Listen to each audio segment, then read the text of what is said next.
Okay, 11 weeks out. We've got a lot more of the same. Some VO2 max to help build your mitochondrial density, and we do it sparingly. So just be careful with that session. If you're really tired, there is another option in there for that Tuesday ride.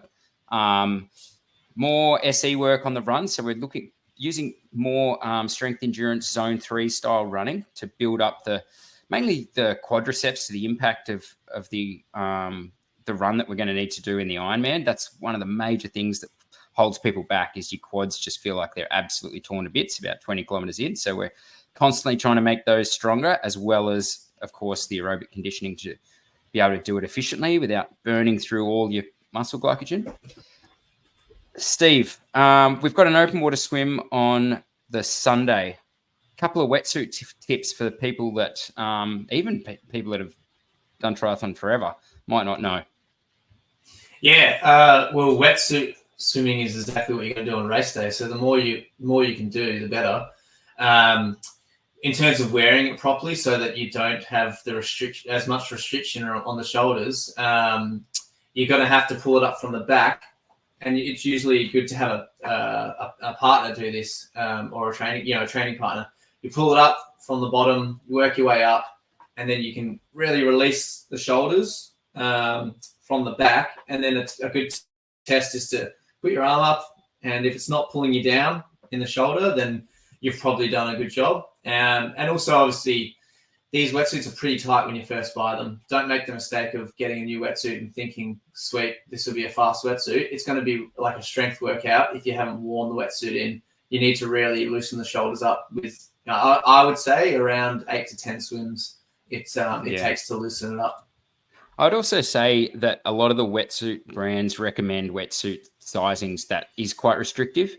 I think a lot of them do tests over 100 or 200 meters. And whenever I've tested athletes and put them in a slightly larger suit, or, just a half size up or a full size up, often once you go over 600 meters at close to the threshold, they actually swim faster. So just make sure just make sure the suit isn't too tight. It's one of the worst feelings in the world is when you're a 1 kilometer into a 3.8 kilometer swim and you're just lactate pulsing through your veins, because you cannot turn your arms over due to the restriction of the tight wetsuit. So great point, Steve. Yeah.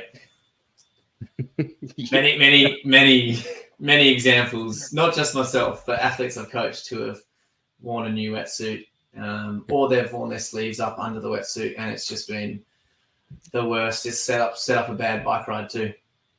That's a good point too, Steve. Seeing as we're on it, the sleeves down, everyone likes sleeve suits. There are aerodynamic advantages to a sleeve suit.